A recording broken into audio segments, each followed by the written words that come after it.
Well, thank you for that warm welcome. I guess warm's the operative word. I'll make you feel really good by telling you that this morning when I was on my way to the train station to go to the airport, I had to scrape ice off my windshield. So I feel like I've come a long way in more ways than one today. I'd like to start my presentation this evening by complimenting Bill Wheelock on his foresight. When he and I began discussing my coming down here to talk about Turkey, I had no idea, we had no idea, I think, that Barack Obama would have visited Turkey just 10 days before. I don't know whether Bill had inside information. I know I had to rewrite my speech. So I've had to work a little bit more in order to justify my coffee and cookies this evening. Now, having said that, and before you begin asking yourself, how can this so-called expert have missed something as important as a presidential visit to Turkey, let me give you some context. American presidents generally figure out that Turkey is important to us. Barack Obama seems to have figured it out a lot faster than his recent predecessors. My president for whom I served in Ankara, Bill Clinton, only visited Turkey in year 8 of his term. George W. Bush waited 3 years before he went to Turkey. It was for an international gathering in Istanbul. He never made a bilateral visit. That may have been connected to the fact that by his final year in office, his approval ratings in Turkey were in single digits. I think they would triple that here. The point is that putting Turkey on the itinerary for a new president's first trip abroad is simply unprecedented. And it raises the question, why? Why Turkey? Why now? And what I'd like to do tonight is to address those questions first by talking a little bit about the fundamentals of why Turkey's important to the United States. I'll then talk about why Turkey likely looms especially large for Barack Obama's strategic picture as he settles into the White House. And then I want to address some questions that have been raised about whether it's been wise for the president to embrace so early and so dramatically a government in Turkey that gives some observers pause. I'll come back to that.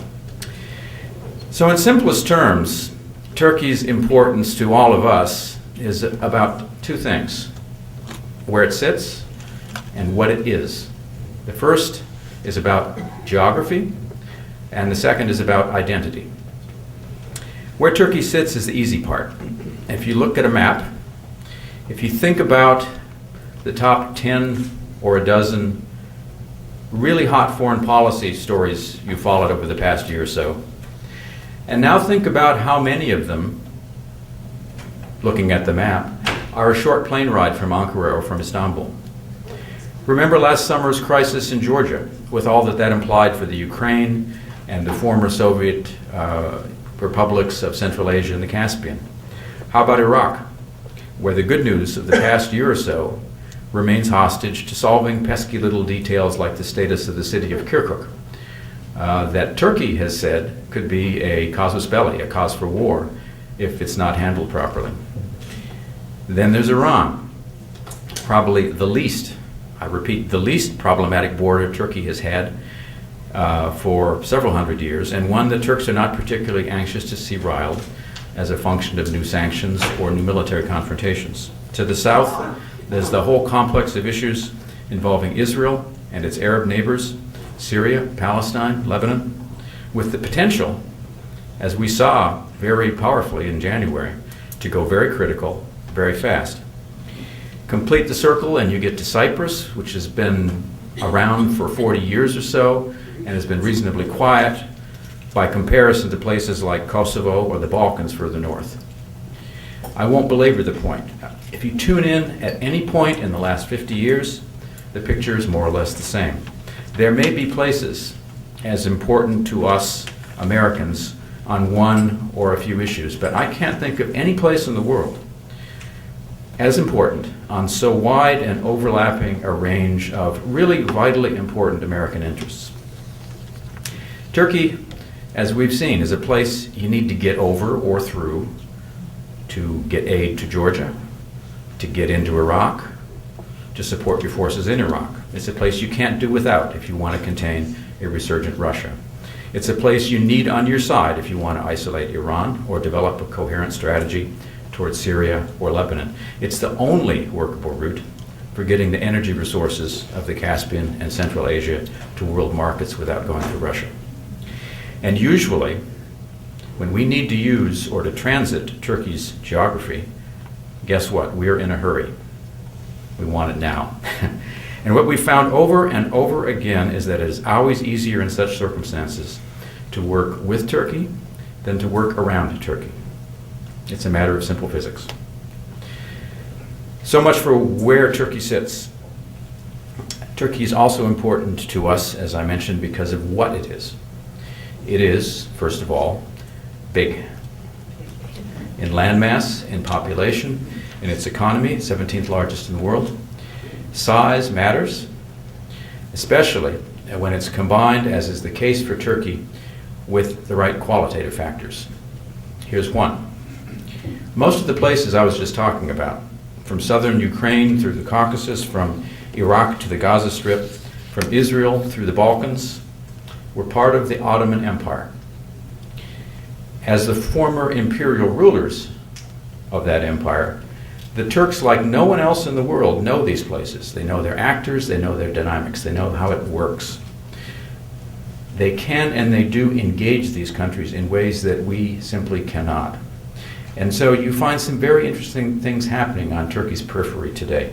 You find Turks mediating among Israelis and Syrians, among Russians and Georgians, among Iraqi Shia and Iraqi Sunni, among Iranians and the West, among, surprisingly but true recently, Armenians and Azeris.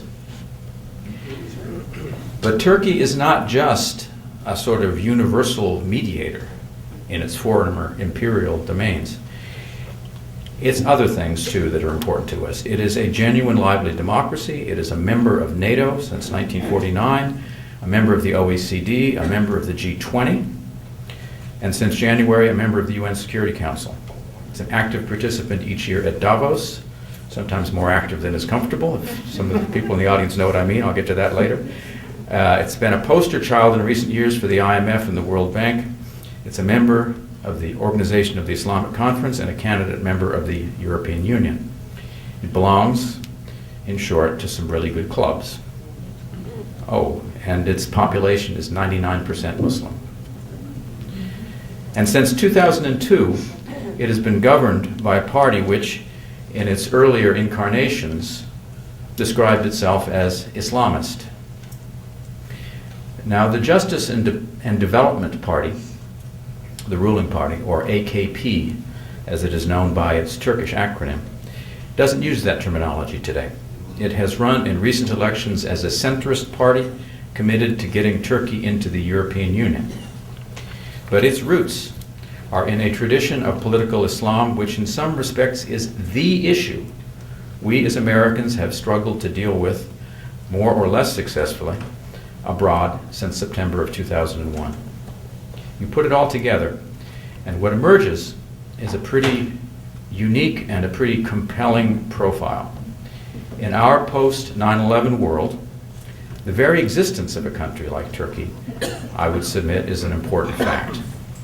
One that demonstrates in concrete terms, and contrary to the claims of Muslim and non-Muslim radicals alike, that there is no fundamental contradiction between Islam and the West, between Islam and globalization, between Islam and parliamentary democracy, between Islam and free markets. As in the Cold War, when we faced a very different kind of challenge, Turkey is an awfully useful country to have at our side. Or, as Barack Obama put it in Ankara 2 weeks ago, Turkey has the potential to be, these are his words, not mine, a model partner, quote unquote, for America.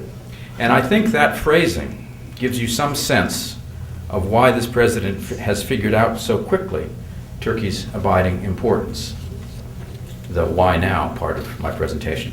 Here's my theory, and I'll be fairly blunt here. I think the early trip to Turkey is a function of the mess Obama inherited abroad. If you look at the individual pieces of that mess, there are a few, China, North Korea come to mind, that kind of stand alone. But most of the remainder, and arguably the most challenging pieces of that mess, are either on the list that I just went through a few minutes ago of Turkey's immediate neighborhood, or involve countries in which Turkey has substantial historic, cultural, or other connections and influence. Let me give you some examples. While it's not an immediate neighbor, and leaving the United States aside is kind of a special case, there is probably no country that has greater influence on both sides of the Pakistani-Afghan border than Turkey. Turkey's founder, Ataturk, was an inspiration during as far back as the 20s and 30s to the founders of the modern Afghan and Pakistani states. Long before and ever since we went into Afghanistan, Turks have trained police and military leaders and other leaders from both countries. Pervez Musharraf, former president of Pakistan, was a graduate of the Turkish Military Academy and spoke good Turkish. Turkey has several times led the international security force in Kabul. Its ties to Afghanistan's Turkmen population, same family, language family of course, are a unique asset. Its Muslim identity enables it to go places and to take on roles like building girls' schools that would be more sensitive for non-Muslims. Its bases and its airspace may be critical as we sort out our supply routes for our expanding operations in Afghanistan. To drive home the point, let me tell you about a meeting that took place just a few days before Obama arrived in Ankara. Also in Ankara, it was called by Turkey's president, Abdullah Gül. And the other two attendees were the presidents of Afghanistan and Pakistan. Not exactly friendly countries, not exactly friendly personalities. Can you think of any other country in the world besides us that could have issued that kind of an invitation with the assurance that the two would come, which they did? Then there's Iran. Now, those paying attention will have noted that just a couple of days after Hillary Clinton's visit in March to Ankara, in part to set up the president's trip, President Gül of Turkey, the same one who convened the meeting I just mentioned, flew to Iran. He had a one-on-one meeting with the Iranian Supreme Leader, Ali Khamenei, very rare, lasted over an hour, and the reports are that his message essentially was to the Iranians, you need to take the Americans seriously. Now, there are not many countries in the world, to say the least, that Iran has to listen to. As a big Muslim neighbor, as an important trading partner, as a country with a history of jockeying for regional influence, Turkey is one of them. Iraq was at the root of most of the difficulties in U.S.-Turkish relations in recent years, and it's an issue that, frankly, the Obama administration needs to get right if it's to avoid being blamed for snatching defeat from the jaws of victory. Turkey is going to be as important an avenue for getting our forces out of Iraq as the Bush administration famously hoped it would be for going into Iraq in 2003. Again, it's a matter of geography and physics. This time around, Turkish Prime Minister Erdogan has already pledged full cooperation. More importantly, Turkey's proximity and its strong interest in a strong, unified, prosperous Iraq will make it some would say the major player inside Iraq as the U.S. military role winds down. Do you want to reset Russia, to use Joe Biden's term? Do you want to succeed in the new great game of getting critical energy resources of Kazakhstan, Azerbaijan, Turkmenistan to Western markets without going through Russia? You better lock in the Turks. They have the key geography. And by the way, it won't be as easy as in the past. While we were doing other things these last 8 years, Russia has become Turkey's biggest trading partner. It has invested or sought to invest heavily in Turkey's energy sector. Its positions in Turkey on issues ranging from Black Sea security to Iran to Gaza have converged. All of this represents both a challenge and an opportunity for the Obama administration. The challenge lies in the fact that the days when we could simply tell the Turks what to do about Russia are past. The opportunity is that Turkey can and is willing to be more of a full partner than in the past in dealing with Moscow, and they bring some pretty important cards to the table this time around. One more. Israeli-Arab relations, or what we used to call the peace process when there was one. When I last worked these issues back in the early 90s, it used to be a given that the only country that could operate on all sides of the Arab-Israeli dispute was us, the Americans. In recent years, as we've been distracted elsewhere, Turkey has moved very deliberately and very effectively to stake out that role at a somewhat lower level of profile. But nonetheless, today it enjoys unique access and credibility with all the key players, including some, like Hamas, like Hezbollah, with whom we're still not prepared to talk. Now, you can argue, and reasonable people do, over whether it's smart to engage with actors like Syria's Bashar al-Assad or the Hamas leadership. But even Israel has found Turkey's contacts and influence useful at key points, like in January when they were trying to arrange a ceasefire in Gaza. The fact that our new Middle East envoy, George Mitchell, has already visited Ankara twice suggests that he understands that. Turkey's internal politics is also going to produce challenges as that country seeks to deal with rift issues like where you draw the line between religion and state, how to make Kurds and Alevis and non-Muslims feel that they're first-class Turkish citizens. There's an inclination on the part of Prime Minister Erdogan to sort of intimidate critical voices in his media that requires close watching and, when appropriate, will require frank commentary from us. And there's the perennial question about what, if anything, Washington should say or do about the 1915 massacres Armenians and many others considered to be genocide.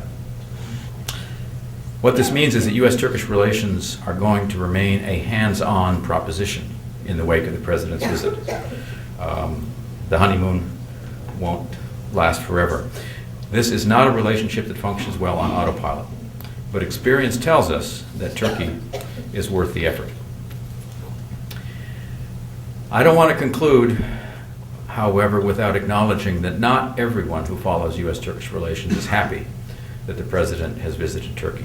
There are analysts who lay responsibility for the difficulties that have plagued our bilateral relations in recent years squarely at the doorstep of Prime Minister Erdogan's AKP government. These analysts see Turkey's civilian leaders, that is Prime Minister Erdogan and his team, since 2002, as motivated primarily by an Islamic view of the world. They see the policies that the AKP government has pursued at home as giving Turkey's multifaceted identity a more determinedly Muslim character. They argue that under the AKP, Turkey has moved away from its traditional Western moorings toward a more explicitly Islamist foreign policy. And they say that in keeping with that approach, Prime Minister Erdogan has de-emphasized Turkey's partnership with America and abandoned a long-standing special relationship with Israel and disengaged from his efforts to become a member of the EU.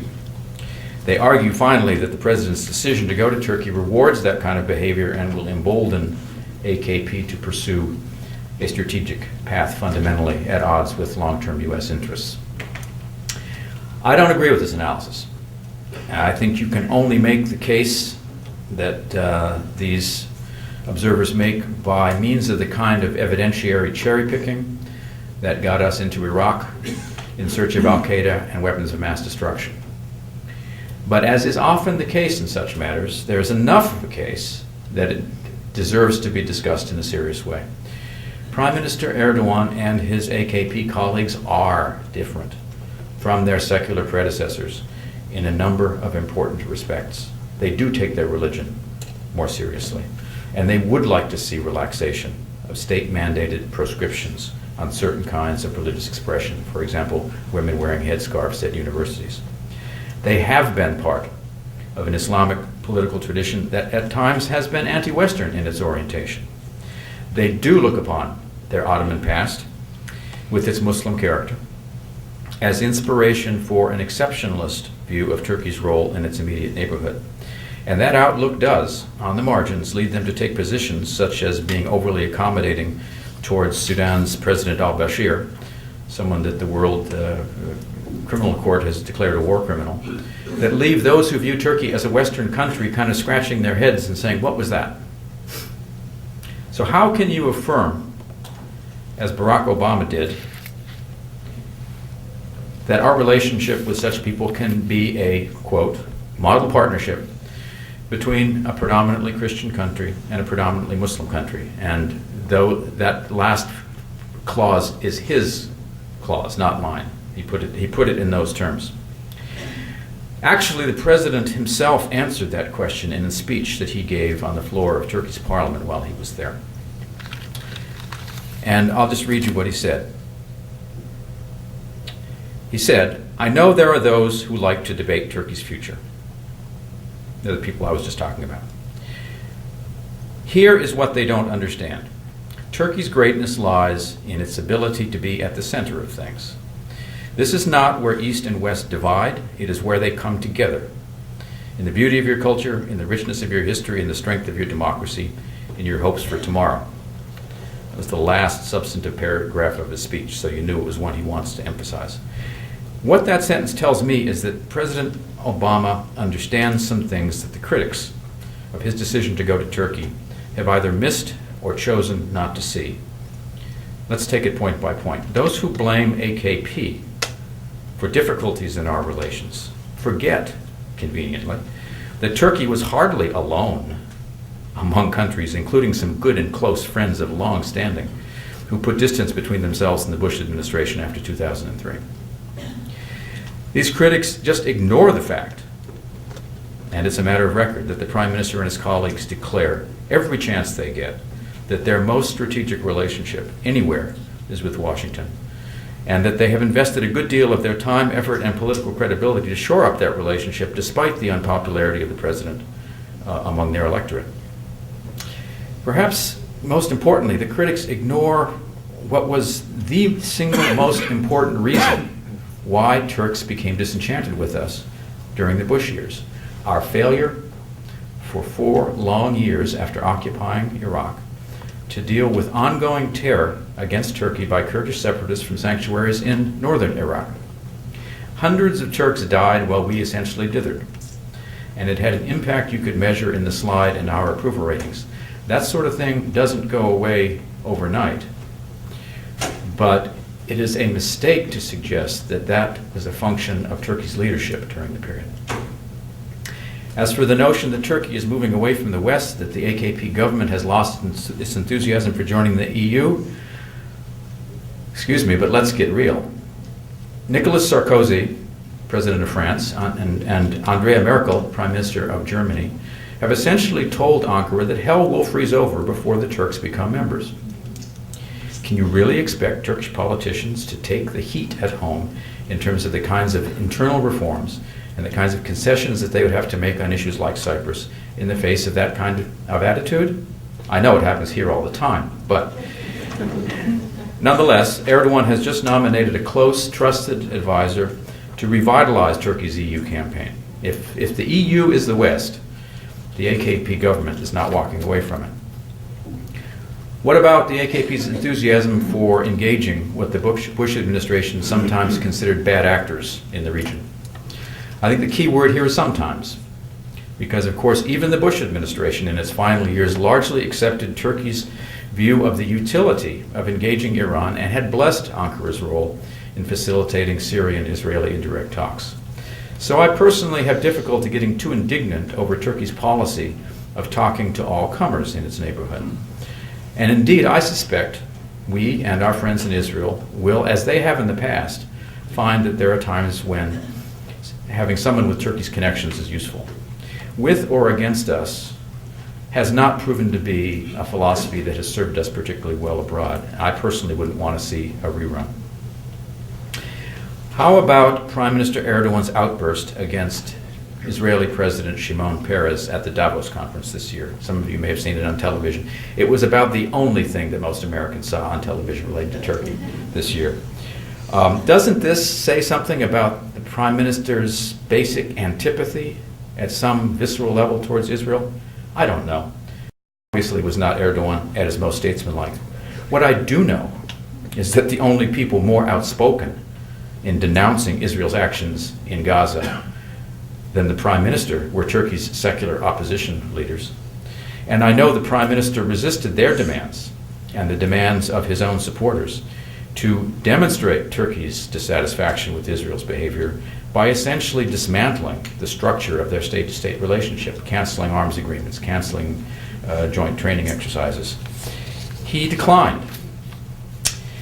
And that tends to get lost sight of. And if I know Bibi Netanyahu, the new Prime Minister of Israel, and we have worked together, he is too good a strategist to write off Erdogan or Turkey without a better reason than a temper tantrum at Davos. We shouldn't either. Finally, as for suggestions that Turkey is becoming a more religious place than in the past, I guess my reply would be that if that's the standard, there are a lot of places inside and outside of our own country that we should worry about. Even raising the issue presupposes that there is something particularly dangerous about Muslim devotion. That is just wrong, as anyone knows who knows anything about Islam or has spent any time among Muslims. There are manifestations of political Islam that should legitimately worry us. Hamas seems poised to prove in Gaza that fears that the Islamic agenda boils down to one man, one vote, one time are not just theoretical. At least in Turkey, however, that fear seems way overdrawn. In nationwide elections March 29, Turkish voters gave Prime Minister Erdogan's AKP the political equivalent of a shellacking. Turkish democracy is work in progress, but it's real. Erdogan's AKP has shown repeatedly that it's prepared to play by the rules of participatory democracy. The fact is that if we could replicate Turkey's unique synergies in the arc of crisis stretching today from Pakistan across North Africa, it would be an enormous gain for United States strategic interests. That, of course, is beyond the reach of any president. What a president can do is to understand that there are some countries out there that can help us or hurt us more than others. Turkey is one of those countries. Indeed, it may be in a class by itself.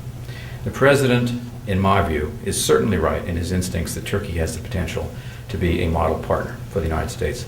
His critics, in my view, are almost certainly wrong in arguing that suspicions of the motives of Turkey's current leadership should lead us to spurn them until they have somehow proven the negative that they are not our enemies.